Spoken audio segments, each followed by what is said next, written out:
Hello दोस्तों, स्वागत है आप सबों का एजुकेशन की इस ऑनलाइन प्लेटफॉर्म पे। मैं हूं पीके मेहता, आप सबों का स्वागत करता हूं। प्रतियोगिता दर्पण का सार संग्रह है, जैसा कि आपने थंबनेल में ही देखा होगा कि जनवरी महीने का पीडी का जो प्रतियोगिता दर्पण उसका सार संग्रह का चित्र लगाया गया है। तो उसी के सार संग्रह का ये कलेक्शन है। इसमें आप देखेंगे बहुत सारे क्वेश्चंस आपको मिलेंगे। जो आप देखिए, सबसे पहले तो इसमें इतिहास की टॉपिक आपको मिलेंगे, उसके बाद सब्जेक्ट वाइज क्रम से मिलेंगे। ये सार संग्रह इतने इंपॉर्टेंट होते हैं किसी भी एग्जाम के लिए। आप या फिर किसी भी पीसीएस लेवल का एग्जाम दे रहे हो, या फिर आप रेलवे का एग्जाम दे रहे हो, बैंक का, एसएससी का, किसी भी एग्जाम को आप टारगेट किए हो, तो आप प्रतियोगिता दर्पण के सार संग्रह को जरूर पढ़े। यहाँ से क्वेश्चन से डायरेक्ट आते हैं और बहुत सारे ऐसे क्वेश्चंस होते हैं जो आपको बुक्स में कहीं पे नहीं मिलेंगे, लेकिन वो क्वेश्चंस इसी सार संग्रह से निकल के आते हैं। तो यहाँ पे बहुत सारे क्वेश्चंस आपको एक्स्ट्रा जानने को मिलेंगे। तो आइए एक एक करके देखते हैं क्या क्या है क्वेश्चंस। तो सबसे पहले इसमें इतिहास का टॉपिक है, तो देखते हैं पहला क्वेश्चन क्या है इतिहास में। पहला क्वेश्चन कह रहा है कि बौद्ध संघ में भिक्षुणी के रूप में स्त्रियों के प्रवेश की अनुमति बुद्ध द्वारा दी गई थी। तो बुद्ध द्वारा बौद्ध धर्म में स्त्रियों को जो प्रवेश किया गया था वो वैशाली में किया गया था। किसके कहने पे किया गया था? तो बौद्ध धर्म में जो वैशाली में शामिल किया गया स्त्रियों को, वो अपने प्रिय शिष्य आनंद के कहने पे, किसके कहने पे? आनंद के कहने पे वैशाली में बौद्ध धर्म में स्त्रियों को शामिल किया गया। और सबसे पहली जो बौद्ध भिक्षुणी बनी उनका नाम था गौतमी। क्या नाम था? गौतमी। ये दोनों क्वेश्चन आप याद रखिएगा कि सबसे पहले स्त्रियों को बौद्ध धर्म में कहाँ पे शामिल किया गया? तो वैशाली में। किसके कहने पे बुद्ध ने शामिल किया? तो अपने प्रिय शिष्य आनंद के कहने पे। और पहली बौद्ध भिक्षुणी कौन बनी? तो गौतमी बनी। आइए दूसरे क्वेश्चन को देखते हैं। दूसरा क्वेश्चन कह रहा है कि सौत्रांत्रिक किस धर्म का संप्रदाय था? सौत्रांत्रिक किस धर्म का संप्रदाय था? तो ये बौद्ध धर्म का संप्रदाय था। किस धर्म का था? बौद्ध धर्म का था। तीसरा क्वेश्चन है कि प्रथम गुप्त शासक जिसने परम भागवत, किसकी? परम भागवत की उपाधि धारण की थी। यानी परम भागवत की उपाधि धारण करने वाला पहला गुप्त शासक कौन था? तो पहला गुप्त शासक था चंद्रगुप्त द्वितीय, जिसने परम भागवत की उपाधि धारण की थी। और इसी चंद्रगुप्त द्वितीय को इतिहास में हम विक्रमादित्य के नाम से जानते हैं। विक्रमादित्य के नाम से जानते हैं। तो ध्यान रखना है, परम भागवत की उपाधि किसने धारण किया था? चंद्रगुप्त द्वितीय, या उसी का नाम है विक्रमादित्य। चौथे क्वेश्चन पे आते हैं।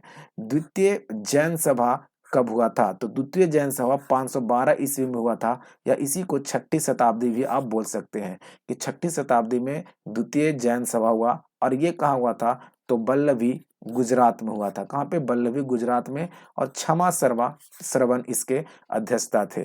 ठीक है, तो याद रखना है द्वितीय जैन सभा कहाँ पे आयोजन किया गया था? तो ये बल्लभी गुजरात में हुआ था। क्षमा श्रवण इसके अध्यक्षता किए थे। छठी शताब्दी में हुआ था। डेट पूछेगा तो 512 ईस्वी में।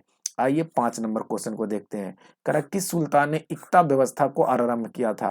तो इक्ता व्यवस्था को आरंभ करने का जो श्रेय जाता है वो इल्तुतमिश को जाता है। किसे जाता है? इल्तुतमिश को। तो याद रखना है, इक्ता प्रणाली की शुरुआत किसके द्वारा किया गया था? तो इल्तुतमिश के द्वारा किया गया था। आइए अगले प्रश्न को देखते हैं क्या कह रहा है।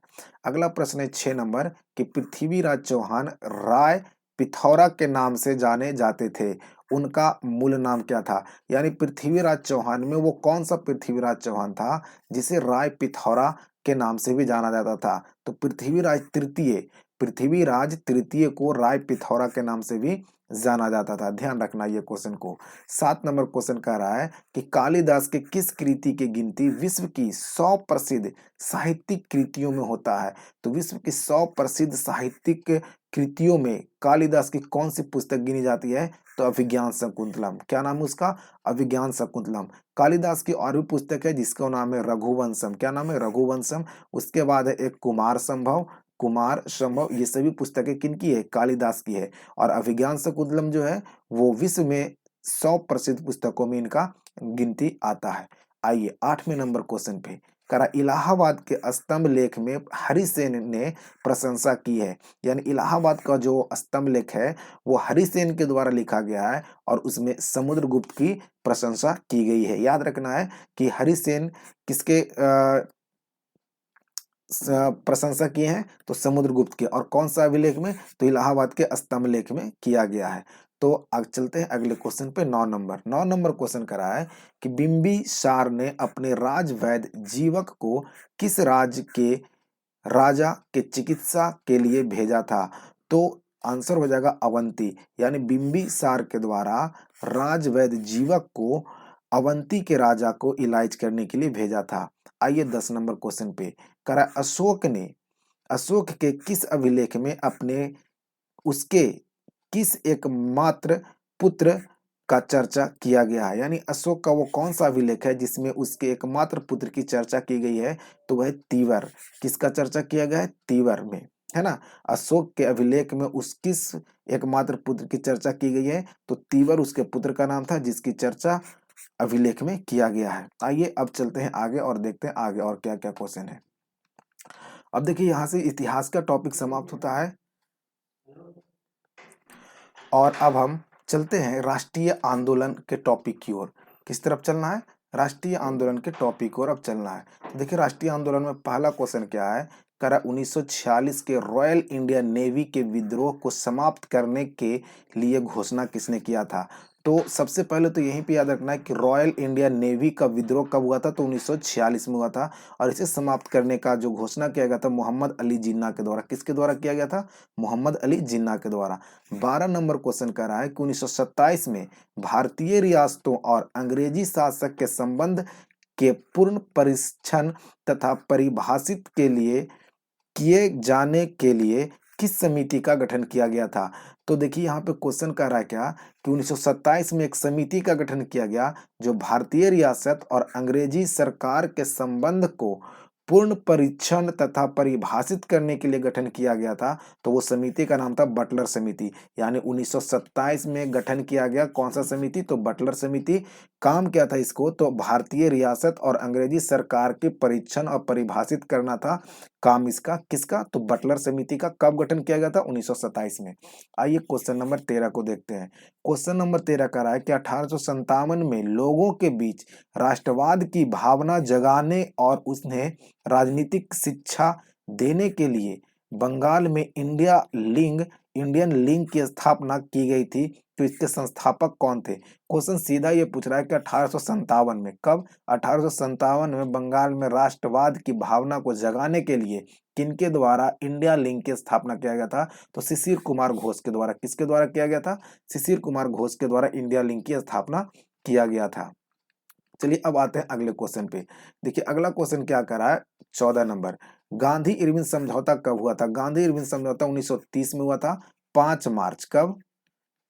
5 मार्च 1930 को हुआ था। और कहाँ पे हुआ था ये? तो नई दिल्ली में हुआ था। कहाँ पे? नई दिल्ली में हुआ था। इसलिए इसे दिल्ली समझौता के नाम से भी जाना जाता है। याद रखना है कि दिल्ली समझौता या गांधी इरविन समझौता पूछे बात बराबर है। 5 मार्च 1930 को हुआ था।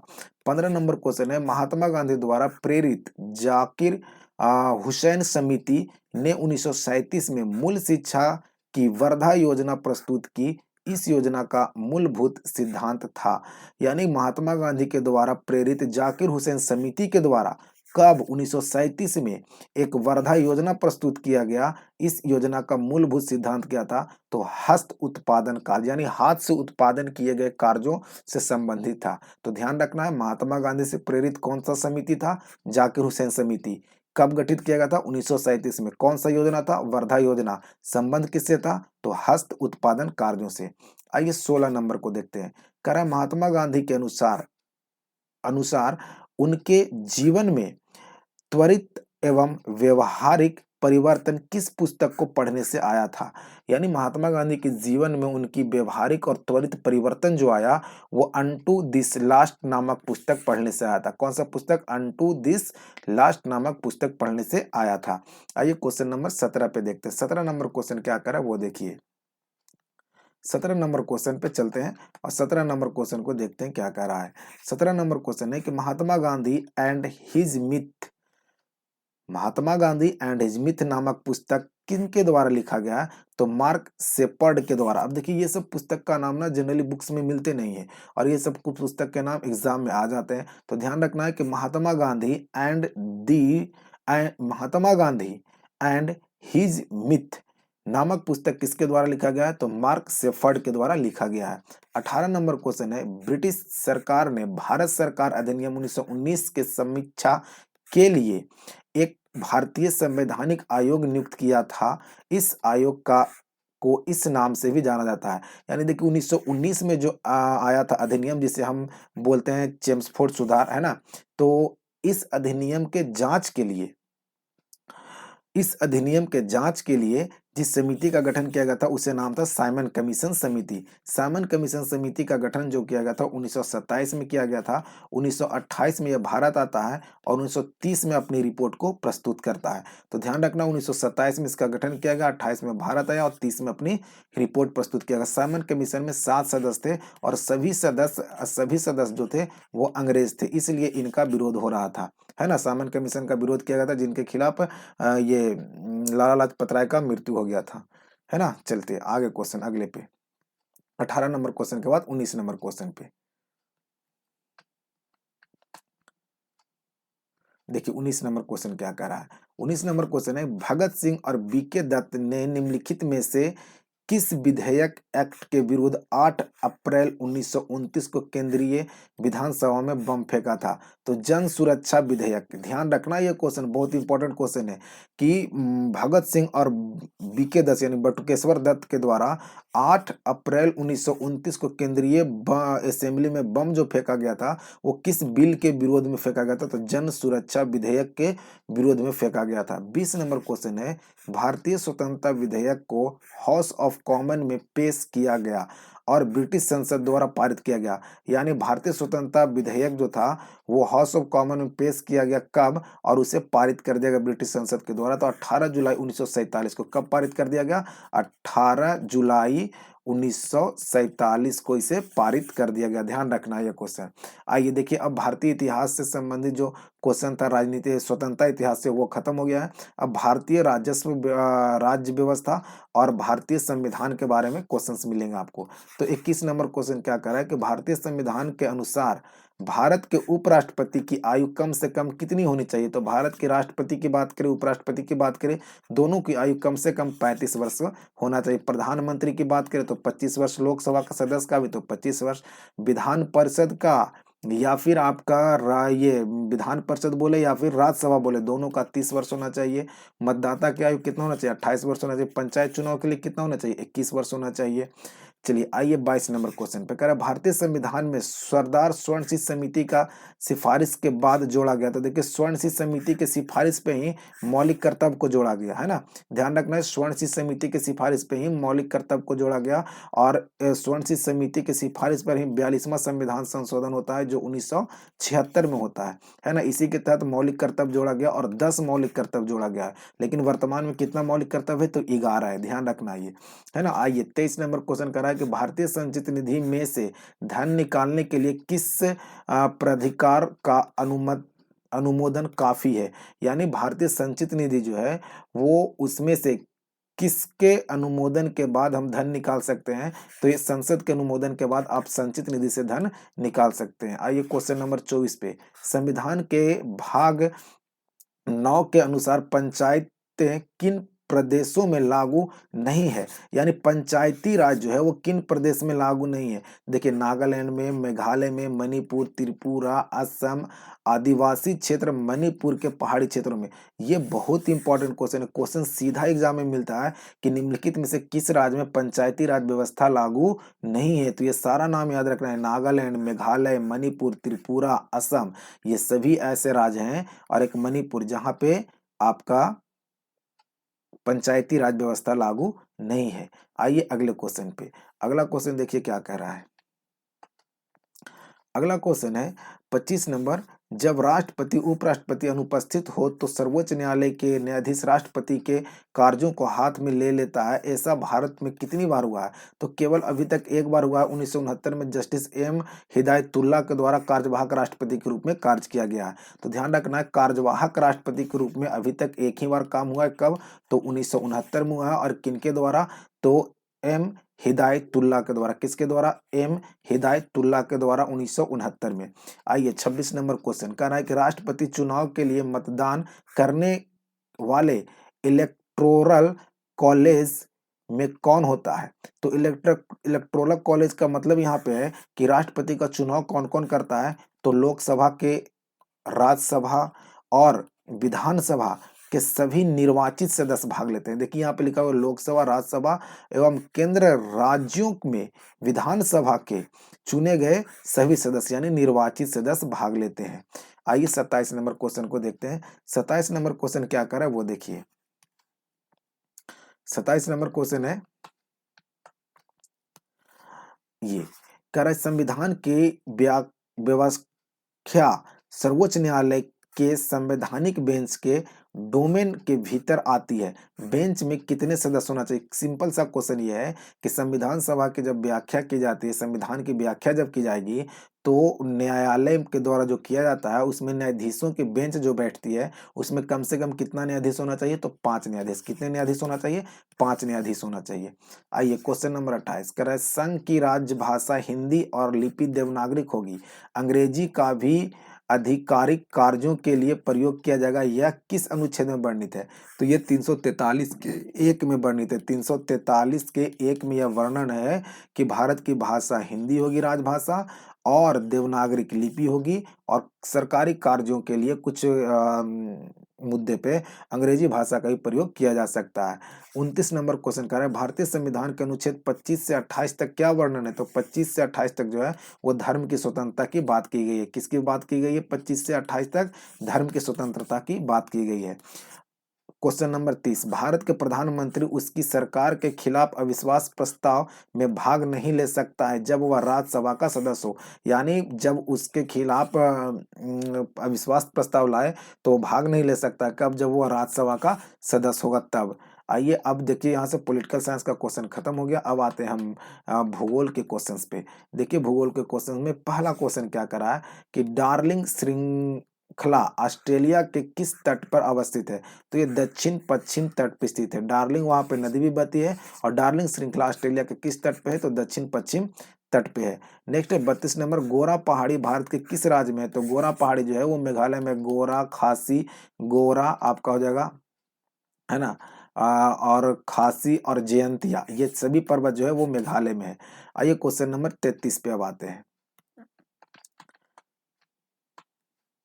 देखिए क्वेश्चन नंबर 33 क्या कह रहा है? क्वेश्चन नंबर 33 कह रहा है कि भूत जलरोकिया नामक मिर्च भारत के किस राज्य में मुख्य रूप से उगाए जाते हैं? तो भूत जलरोकिया नामक मिर्च जो है वो असम में उगाए जाते हैं। देखिए यहाँ पे लिखा भूत जलरोकिया विश्व की सबसे तेज मिर्च मानी जाती है। इसकी खेती मुख्य रूप से असम में की जाती है। कहाँ पे? असम में। तो ध्यान रखना है भूत जलरोकिया मिर्च जो कहाँ पे होता है? असम में होता है। 34 नंबर, न्यू मूर द्वीप उत्पत्ति के कुछ समय बाद अदृश्य हो गया था। इस द्वीप पर किन दो पड़ोसी देशों के द्वारा अधिकार जताया जाता है? तो भारत और बांग्लादेश के बीच विवाद चलता है न्यू मूर द्वीप के लिए। तो ध्यान रखना है न्यू मूर द्वीप का विवाद किसके साथ है? तो भारत और बांग्लादेश के साथ है। 35 नंबर क्वेश्चन कर रहा है अलगुहास की जलधारा किस महासागर की जलधारा है? तो हिंद महासागर की जलधारा है अलगुहास की जलधारा। हमने जलधारा को एक वीडियो में बताया बहुत अच्छे तरीके से किस प्रकार से इसे याद करना है। मैंने काफी अच्छा ट्रिक दिया उसको याद करने के लिए, तो आप भी उस वीडियो को देखें, आपको डिस्क्रिप्शन में उसका लिंक मिल जाएगा। तो 35 नंबर क्वेश्चन था कि अलगुहास की जलधारा किसकी है? तो हिंद महासागर की जलधारा है। आइए क्वेश्चन नंबर 36 पे, सौर मंडल के बड़े उपग्रहों में से एक टाइटन किसका उपग्रह है? तो ये शनि का उपग्रह है। टाइटन किसका उपग्रह है? तो शनि का ये उपग्रह है। आइए क्वेश्चन नंबर 37 पे। क्वेश्चन नंबर 37 देखिए, कह रहा है कि शनि ग्रह को सर्वप्रथम किस खगोल शास्त्र ने देखा था? तो गैलीलियो ने देखा था, और शनि के उपग्रह का भी खोज सबसे पहले गैलीलियो के द्वारा ही किया गया था। 38 नंबर क्वेश्चन कह रहा है कि सौर मंडल का सबसे कम घनत्व वाला ग्रह कौन सा है? तो सौर मंडल का सबसे कम घनत्व वाला ग्रह है शनि, क्योंकि इसे हम पानी में तैरा सकते हैं, है ना, कम घनत्व होने के कारण। तो सौर मंडल का सबसे कम घनत्व वाला ग्रह कौन सा हो जाएगा? शनि। 39 नंबर क्वेश्चन कह रहा है कि अपनी धुरी पर सूर्य के ओर अधिक झुकाव के कारण कौन सा ग्रह लेटा हुआ ग्रह कहलाता है? तो लेटा हुआ ग्रह कहलाता है किसे? तो अरुण को कहते हैं, यूरेनस को। किसे कहते हैं? अरुण को या यूरेनस को लेटा हुआ ग्रह कहते हैं। 40 नंबर क्वेश्चन है कि अन्य ग्रहों की अपेक्षा विपरीत दिशा में घूमने वाले ग्रह कौन सा है? तो विपरीत दिशा में घूमने वाले ग्रह है अरुण। कौन सा है? अरुण। अरुण जो है वो विपरीत दिशा में घूमने वाले ग्रह हैं। शुक्र और अरुण दो ऐसे ग्रह हैं, शुक्र और अरुण दो ऐसे ग्रह हैं जो विपरीत दिशा में घूमते हैं। अब देखिए यहाँ से भूगोल का क्वेश्चन आपका खत्म होता है। अब पर्यावरण और जैव विविधता संबंधित प्रश्न आपको मिलेगा देखने के लिए। तो आइए अब देखते हैं पर्यावरण और जैव विविधता में क्या है दिया हुआ। 41 नंबर क्वेश्चन, पारिस्थितिकी तंत्र में उपस्थित जीवों की संख्या, भार ऊर्जा के आधार पर क्रमशः दर्शाया जाए तो बनने वाले आकृति को कौन होगी? तो देखिए ये सभी आपको क्वेश्चन पूछे जाते हैं कि जीव भार का संख्या का पिरामिड कैसा होगा, भार का पिरामिड कैसा होगा, ऊर्जा पिरामिड कैसा होगा। तो जब इसे दर्शाया जाता है तो हम उसे पिरामिड बोलते हैं। क्या बोलते हैं? पिरामिड बोलते हैं। देखिए अगला ही क्वेश्चन दिया हुआ है 42 नंबर कि पारिस्थितिकी तंत्र में ऊर्जा का पिरामिड कैसा होता है? तो ऊर्जा का पिरामिड जो होता है वो सदैव सीधा होता है। कैसा होता है? सदैव सीधा होता है। ध्यान रखिएगा कैसा होता है? सदैव सीधा होता है ऊर्जा पिरामिड। आइए 43 नंबर क्वेश्चन कर रहा है कि प्रचुर जैव विविधता संपन्न राष्ट्रों को किस श्रेणी में रखा गया है? तो जहां पे प्रचुर मात्रा में जैव विविधता है उसे मेगा डाइवर्सिटी देश कहा जाता है। यानी जहां पे जैव विविधता की मात्रा अच्छी होती है उसे हम मेगा डाइवर्सिटी देश बोलते हैं। क्या बोलते हैं? मेगा डाइवर्सिटी देश बोलते हैं। आइए क्वेश्चन नंबर 44 को देखते हैं। क्वेश्चन नंबर 44 क्या कर रहा है? क्वेश्चन नंबर 44 कह रहा है जैव विविधता की प्रचुरता तथा क्षेत्र विशेष जीवों की प्रचुरता वाले संवेदनशील स्थल को क्या कहा जाता है? तो उसे तप्त स्थल बोला जाता है। यानी वैसा स्थल जहाँ पे जैव विविधता प्रचुर मात्रा में और उस क्षेत्र में विशेष प्रकार के जीव पाए जाते हो उन्हें तत्व स्थल कहा जाता है। नेक्स्ट है 45 number question IUCN international union for conservation for nature किस क्षेत्र के लिए संलग्न संगठन है? तो देखिए IUCN जो है ना वो रेड डाटा बुक इसी के द्वारा जारी किया जाता है। यानी जीव संरक्षण से संबंधित ये विलुप्तकाय पक्षी प्रजातियों का लिस्ट ये जारी करता है IUCN। इसका फुल फॉर्म होता है international union for conservation for nature, है ना, याद रखना ये। 46 नंबर क्वेश्चन कर रहा है कि निरंतर ह्रास के कारण शीघ्र ही संकट की श्रेणी में आने की आशंका वाले जाति को क्या बोलते हैं? तो शीघ्र अगर आशंका में आ रहा है यानी शीघ्र ही संकट उस पर आ रहा है तो उसे सुबेध जाति बोलते हैं। यानी उसे जल्दी से उस पर संकट आ गया तो उसे सुबेध जाति बोलेंगे। 47 नंबर क्वेश्चन कर रहा है कि पृथ्वी के वायुमंडल में ओजोन परत की उपस्थिति से क्या होता है? तो परावैंगनिक किरण को पृथ्वी के भीतर प्रवेश करने से रोक देता है। यानी परावैंगनिक किरण जो सूर्य से आती है उसे रोकने का काम कौन करता है? तो ओजोन परत करता है। ओजोन जो O3 के नाम से जाना जाता है और इसकी इकाई नापने की होती है उसे डॉप्सन बोलते हैं। 48 नंबर क्वेश्चन कर रहा है काली बैली झील अवस्थित है ये तमिलनाडु में है। देखिए ये सब क्वेश्चन है ना कि मिलता ही नहीं बुक में, ये इसी प्रकार के सार संग्रह में ये सब क्वेश्चन मिलते हैं। काली बैली झील अवस्थित है कहाँ पे? तो ये तमिलनाडु में। कहाँ पे है? तमिलनाडु में है। नेक्स्ट है 49 नंबर की मोलेम राष्ट्रीय उद्यान कहाँ पे है? मोलेम राष्ट्रीय उद्यान जो है वो गोवा में है। कहाँ पे है? गोवा में है। मोलेम राष्ट्रीय उद्यान कहाँ पे है? गोवा में है। 50 नंबर क्वेश्चन करा है कि जीवों की संकटग्रस्त जातियों को सूचीबद्ध करने के वाली पुस्तक को क्या कहा जाता है? तो रेड डाटा बुक कहा जाता है। वही रेड डाटा बुक है जिसे IUCN के द्वारा जारी किया जाता है। तो याद रखना रेड डाटा बुक किसके द्वारा जारी किया जाता है? IUCN के द्वारा जारी किया जाता है। आइए अगले क्वेश्चन पे चलते हैं। देखिए अगला क्वेश्चन क्या करा, अब देखिए यहाँ पे पर्यावरण का क्वेश्चन खत्म हुआ, अब क्वेश्चन है अर्थव्यवस्था से। तो स्टैगफ्लेशन क्या होता है? तो मंदी के साथ मुद्रास्फीति को ही स्टैगफ्लेशन कहते हैं। याद रखिए क्वेश्चन बहुत पूछा जाता है ये कि स्टैगफ्लेशन किसे बोलते हैं? तो मंदी के साथ मुद्रास्फीति को ही स्टैगफ्लेशन बोलते हैं। 52 नंबर क्वेश्चन करा कि किस एजेंसी के द्वारा भारत की राष्ट्रीय आय की गणना की जाती है? तो राष्ट्रीय आय की गणना जो है वो CSO के द्वारा केंद्रीय सांख्यिकी संगठन के द्वारा किया जाता है। अब गणना जो है गरीबी से संबंधित जो गणना किया जाता है NSSO के द्वारा किया जाता है। आइए अगले क्वेश्चन पे चलते हैं। अगला क्वेश्चन है 53 नंबर। देखिए 53 नंबर क्वेश्चन क्या कह रहा है कि किस आयोग ने सतत विकास की सर्वोच्चतम परिभाषा दी थी? सतत विकास की सर्वोच्चतम जो परिभाषा ब्रस्टलैंड आयोग ने 1987 में अपनी रिपोर्ट आवर कॉमन फ्यूचर में प्रकाशित किया था। यानी सतत विकास पर सर्वोच्चतम परिभाषित करने वाला जो संस्था है वो बर्टलैंड आयोग के द्वारा किया गया था और 1987 में किया गया था और इसकी रिपोर्ट की नाम थी our common future. 54 number question कर रहा है कि संयुक्त राष्ट्र महासभा द्वारा सतत विकास हेतु अपनाए गए संकल्प में 15 वर्ष के लिए कुल कितने लक्ष्यों की प्राप्ति का लक्ष्य निर्धारित किया गया? तो कुल 17 लक्ष्य है ना। UN के महासभा के द्वारा 15 वर्षों में 17 लक्ष्य को प्राप्त करने का टारगेट रखा गया है ना।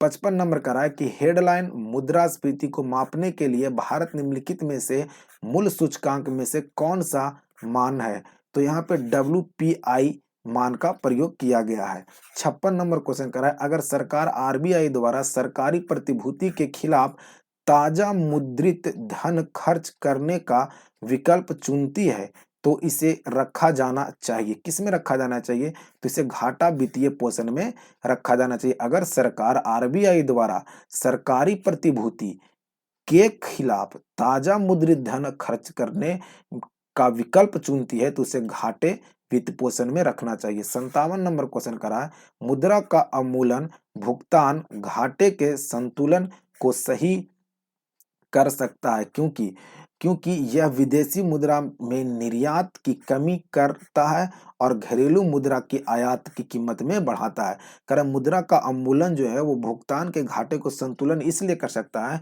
कि विदेशी मुद्रा में निर्यात की जो है वो कमी लाता है ये, और आयात में जो होता है कीमत में वो वृद्धि करता है ये, इसीलिए ये थ्योरी इस पे लागू होता है। आइए अगले क्वेश्चन पे। अब है 58 नंबर क्वेश्चन। 58 नंबर ये कह रहा है कि 2021-22 के बजट में वर्ष 2020-21 के राजकोषीय घाटा कितना अनुमानित किया गया है? तो सकल घरेलू उत्पाद का 9.5% राजकोषीय घाटा अनुमानित किया गया। कितना? 9.5%। 59 नंबर क्वेश्चन क्या कर रहा है कि भारत में वित्तीय स्थिरता मंच की स्थापना कब की गई थी? 1999 में। भारत में वित्तीय स्थिरता मंच की स्थापना कब की गई थी? 1999 में। 60 नंबर क्वेश्चन कर रहा है कि मानव गरीबी सूचकांक HPI के अवधारणा मानव विकास रिपोर्ट 1997 में प्रस्तुत की गई, लेकिन मानव विकास रिपोर्ट ने इसे बहुआयामी गरीबी सूचकांक के द्वारा किस वर्ष प्रकाशित किया? तो इसे 2010 में बहुआयामी गरीबी सूचकांक के रूप में प्रकाशित किया गया। आइए अब चलते हैं आगे और देखते हैं आगे का क्वेश्चंस क्या है। आगे अब आपको मिलेंगे विज्ञान और तकनीकी के प्रश्न, तो देखते हैं विज्ञान और तकनीकी में क्या है। 61 नंबर क्वेश्चन कर रहा है कि वायुमंडल की ऊपरी परत ओजोन मंडल द्वारा किस प्रकार के विकिरण को अवशोषित किया जाता है? तो अभी बताएं कि परावैंगनिक किरण का अवशोषण ओजोन मंडल के द्वारा किया जाता है। 62 नंबर क्वेश्चन है कि पक्षियों को बहुत ऊंचाई पर उड़ते समय सांस की परेशानी क्यों नहीं होती है? क्योंकि उनमें अतिरिक्त वायु कोश होता है, यानी अतिरिक्त वायु कोश होने के कारण उन्हें अधिक ऊंचाई पर उड़ने में कोई परेशानी नहीं होती है। 63 नंबर क्वेश्चन कह रहा है कि परमाणु बम के विस्फोट में भारी मात्रा में ऊर्जा किसके कारण निकलता है? तो द्रव का ऊर्जा में परिवर्तन होता है। जो द्रव उसमें होते हैं वो ऊर्जा में परिवर्तित हो जाते हैं, जिसके कारण परमाणु बम का जो विस्फोट होता है उस समय अधिक मात्रा में ऊर्जा प्राप्त होता है। 64 नंबर क्वेश्चन कर रहा है कौन सा विटामिन मनुष्य में रक्त को जमाने के लिए मदद करता है? तो विटामिन के जो है वो मनुष्य में रक्त के थक्का को बनाने के लिए मदद करता है। 65 नंबर क्वेश्चन करें हिंग किससे प्राप्त किया जाता है? फेरुला नामक पौधे से। अब देखिए ये सब क्वेश्चन लूसेंट वगैरह बुक पढ़िएगा, मिलेगा ही नहीं उसमें। तो ये सब क्वेश्चन इसी प्रकार के सार संग्रह से ये सब क्वेश्चन मिलते हैं। तो क्वेश्चन है कि हिंग प्राप्त की जाती है किससे? तो फेरुला के पौधे से हिंग प्राप्त की जाती है। 66 नंबर क्वेश्चन कर रहा है कि चर्म रोग के उपचार में प्रयोग किए जाने वाले रेडियो आइसोटोप कौन सा है? तो रेडियो फास्फोरस जो है वो चर्म रोग के उपचार में प्रयोग किया जाता है। आइए क्वेश्चन नंबर 67 को देखते हैं। कह रहा है कि कौन सी गैस उष्मीय मान रखती है, यानी उच्चतम कौन सी गैस जो है वो उच्चतम उष्मीय मान रखती है? तो प्राकृतिक गैस जो है प्राकृतिक गैस है, इसमें उष्मीय मान जो होता है वो उच्च होता है। प्राकृतिक गैस में मुख्यतः मीथेन होता है, CH4 जिसका सूत्र होता है। क्या होता है? CH4, है ना। 68 नंबर क्वेश्चन कर रहा है कि औद्योगिक वायु स्राव द्वारा किए जाने वाले जल प्रदूषण को रोकने के लिए कौन सा अपतृण का उपयोग किया गया है? तो जलकुंभी का प्रयोग किया जाता है जल प्रदूषण को रोकने के लिए। आइए क्वेश्चन नंबर 69 को देखते हैं। ढालू सड़क पर पत्थर लुढ़काकर उधर ऊपर की ओर उठने से अधिक आसान होता है क्योंकि उठाने में अधिक आसान होता है क्योंकि पत्थर को लुढ़काने में किया गया कार्य इसे उठाने की अपेक्षा कम लगती है, इसलिए ये काम करना आसान होता है। 70 नंबर क्वेश्चन कर रहा है कि अति लघु समय अंतराल को सही सही मापने के लिए किस घड़ी का प्रयोग करते हैं? तो किसी भी अति लघु यानी कम से कम समय के मापने के लिए जिस घड़ी का प्रयोग किया जाता है उसे बोला जाता है परमाणु घड़ी बोला जाता है। क्या बोला जाता है? परमाणु घड़ी बोला जाता है। अब देखिए यहाँ पे क्वेश्चंस आ गए किसके, तो यहाँ पे क्वेश्चन आ गए अब खेल कूद से संबंधित। 91 नंबर, कर टोक्यो ओलंपिक रजत पदक विजेता मीराबाई चानू का संबंध किस राज्य से है, तो मीराबाई चानू का संबंध मणिपुर से है। और मीराबाई चानू ने टोक्यो ओलंपिक 2020 जो 2021 में आयोजन किया गया, इसमें पदक दिलाने वाले भारत की पहली महिला रही, भारत के लिए पहला पदक यही लेके आई, है ना। आइए क्वेश्चन नंबर 92 पे कराते, वॉली स्पैम सर्विस शब्द का संबंध किस खेल से, तो लॉन टेनिस से संबंधित है। 93 नंबर क्वेश्चन करा है कि आधुनिक ओलंपिक खेलों का जनक किसे कहा जाता है, पियरे डी कुरबर्टी को बोला जाता है। 94 नंबर क्वेश्चन, टोक्यो ओलंपिक 2020 का शुभंकर क्या था, तो मिराई टोबा था। The world the world behind the world behind विनहेट्स हिज फीट किसकी पुस्तक है, तो ये पुलेला गोपीचंद की पुस्तक, किसकी पुस्तक है, पुलेला गोपीचंद की पुस्तक है। 96 नंबर क्वेश्चन है कि इलेक्ट्रा इलेक्ट्रा गोल्ड कप का संबंध किस खेल से है, तो टेबल टेनिस है, किससे, टेबल टेनिस से है। आइए आगे चलते हैं, देखते हैं अगले क्वेश्चन पे। 96 नंबर के बाद क्वेश्चन नंबर 97 कर ओलंपिक मशाल किसका प्रतीक है, तो ये चुनौतियों का प्रतीक है, किसका प्रतीक है, चुनौतियों का प्रतीक है। ओलंपिक मशाल जो है वो चुनौतियों का प्रतीक है। खो खो में कितने खिलाड़ी एक टीम में होते हैं, तो खो खो में 9 खिलाड़ी होते हैं। बेसबॉल और खो खो में, किसमें, बेसबॉल और खो खो में 9 खिलाड़ी होते हैं।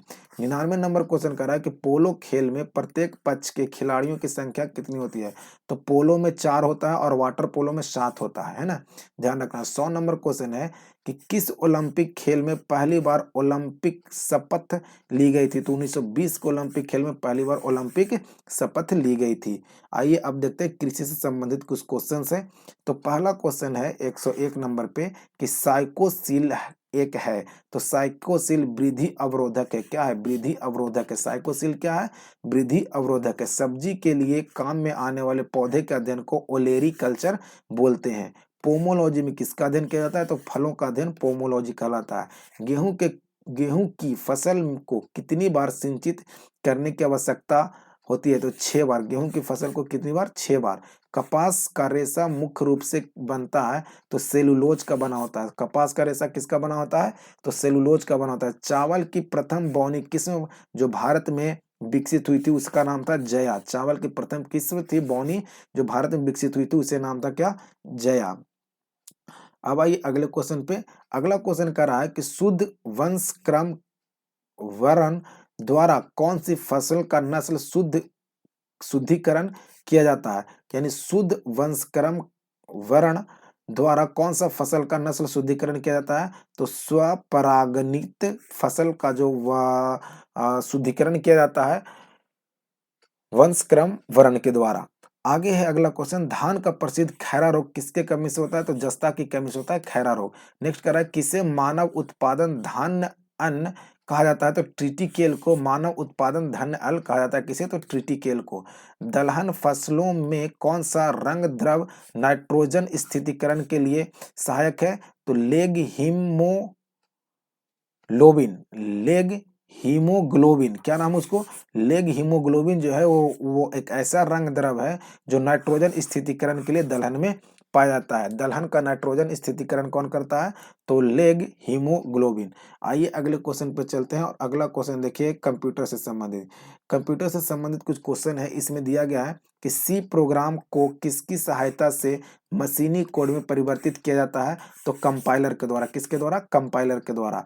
टेबल के कॉलम को क्या कहा जाता है, तो एट्रीब्यूट्स बोला जाता है, क्या बोला जाता है, एट्रीब्यूट्स बोला जाता है टेबल के कॉलम को। अगला क्वेश्चन है कि पावर पॉइंट में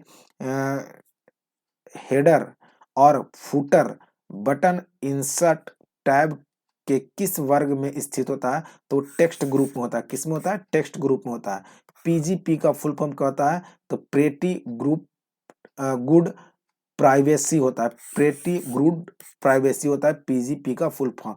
आगे का क्वेश्चन क्या है वो देखिए, इंटरनेट मेल पता के 2 भाग होते हैं, एट द रेट के बाद वाले भाग को क्या बोलते हैं, तो एट द रेट के बाद वाले भाग को हम डोमेन बोलते हैं, क्या बोलते हैं, डोमेन बोलते हैं। आइए अगले क्वेश्चन को देखते हैं। अगला क्वेश्चन क्या है, अगला क्वेश्चन 116 नंबर है कि किस वेरिएबल की डिफॉल्ट स्टोरेज क्लास होता है, तो ऑटो का। किसका होता है, ऑटो का। वर्सनली ने इंटरनेट पर डाटा साझा करने के लिए क्या विकसित किया है? तो HTML और HTTP को ये विकसित किया है किसके द्वारा? टिम बर्नर्स-ली के द्वारा। वैसे कंप्यूटर प्रोग्राम जो डाटा फाइल को नष्ट कर देते हैं तथा प्रोग्राम फाइल को खराब कर देते हैं, साथ ही हार्ड डिस्क का बूट सेक्टर को भी खराब कर देते हैं, उसे वायरस कहते हैं, है ना? 19 नंबर क्वेश्चन कर रहा है कि सुपर कंप्यूटर किस प्रकार का शिल्प पर आधारित होता है? तो नॉन वॉल्व न्यूमैन डिवाइस पर आधारित होता है सुपर कंप्यूटर। मदरबोर्ड के जिस भाग में इनपुट और आउटपुट कार्ड लगते हैं उसे क्या बोलते हैं? तो एक्सपेंशन स्लॉट बोलते हैं उसे। जहाँ पे इनपुट आउटपुट कार्ड लगता है उसे एक्सपेंशन स्लॉट बोलते हैं। आइए क्वेश्चन नंबर अगले पे आते हैं। अब विविध से संबंधित कुछ क्वेश्चन हैं, देख लेते हैं। क्वेश्चन नंबर 121 कह रहा है कि भारत का प्राचीनतम दर्शन कौन सा है? तो संख्या दर्शन है भारत का प्राचीनतम दर्शन। 122 नंबर क्वेश्चन कह रहा है कि एक पारंपरिक वस्त्र कपड़ा साफी लाफी एक जीआई उत्पादक है, यानी जीआई टैग दिया गया है। तो ये कहाँ का है? साफी लाफी जो है वो मणिपुर का है। नेक्स्ट 123 नंबर क्वेश्चन है कि हुमा का झुका मंदिर किस देवता को समर्पित है? तो हुमा का झुका मंदिर जो है वो उड़ीसा में है और शिव देवता को समर्पित है। 124 नंबर का है कि अगले 50 वर्षों तक भारत माता भारतीयों द्वारा पूंजी जाने वाली एकमात्र भगवान होनी चाहिए, यह कथन किसका है? तो विवेकानंद के द्वारा यह कहा गया था कि अगले 50 वर्षों तक भारत माताएं भारत में पूजे जाने वाले एकमात्र भगवान होना चाहिए। 125 नंबर क्वेश्चन कर रहा है कि किस नृत्य को पंडित जवाहरलाल नेहरू ने गरीबों का कथक का लिखा था? तो ओट्टाम थुलाल को, ये केरल का है। ओट्टाम थुलाल को पंडित जवाहरलाल नेहरू ने गरीबों का कथकली कहा था, किसे? तो ओट्टाम थुलाल को। 126 नंबर क्वेश्चन है कि भारत के अलावा तमिल भाषा कहाँ पे आधिकारिक रूप से मान्यता है? तो श्रीलंका और सिंगापुर दोनों जगह पे तमिल भाषा को मान्यता है। और ये क्वेश्चन एनटीपीसी में पूछा गया है। किसमें? एनटीपीसी में पूछा गया है कि सिंगापुर में किस भारतीय भाषा को मान्यता दिया गया है? तो तमिल भाषा को। 127 नंबर क्वेश्चन कह रहा है कि basilica of Bom Jesus basilica of Bom Jesus नामक विश्व का धरोहर किस प्रदेश में है? तो ये गोवा में। बेसिका ऑफ बम जीसस कहाँ पे? तो गोवा में। किसने पाथेल 45 नामक उपन्यास लिखा जिसके आधार पर सत्यजीत रे ने इसकी नाम की फिल्म बनाई? तो विभूति भूषण बंदोपाध्याय के द्वारा, विभूषित भूषण बंदोपाध्याय के द्वारा लिखा गया पाथेल 45 नामक, जिसपे सत्यजीत रे ने फिल्म बनाई है। 129 नंबर क्वेश्चन क्या कर रहा है वो देखिए कि नृत्य और संगीत की प्रसिद्ध मुद्रा लावनी कहाँ का है? तो लावनी और तमाशा महाराष्ट्र का है ना? मोई मूर्ति नामक चट्टान से बने मोनोलिथिक मानक अवशेष जिन्हें मध्यकालीन दुनिया के 7 भूले हुए चमत्कारों के तहत भी गिना जाता है, किस देश में है? तो ये जो है वो चिली में। कहाँ पे है? चिली में है। तो ये था 130 क्वेश्चन, किसके थे? तो ये प्रतियोगिता दर्पण पीडी के जनवरी महीने के, किसके थे? जनवरी महीने के थे, सार संग्रह का। किसका? सार संग्रह का। तो मिलते हैं आपसे अगले वीडियो में, और कोशिश रहेगा कि ग्रुप डी का जो अभी लॉकडाउन की वजह से बंद कर दिया गया कोचिंग क्लास, तो हम लेकर आ रहे हैं आपके लिए ग्रुप डी और एनटीपीसी का सेट प्रैक्टिस। प्रतिदिन आपको 100 क्वेश्चन मिलेंगे। तो ये थे हमारे जनवरी का प्रतियोगिता दर्पण का सार संग्रह का कलेक्शन हमने आपको दिया है अभी, और भी बहुत सारे ऐसे कंटेंट आपको देते रहेंगे। मिलते हैं अगले वीडियो में, तब तक के लिए नमस्कार, धन्यवाद, वंदे मातरम।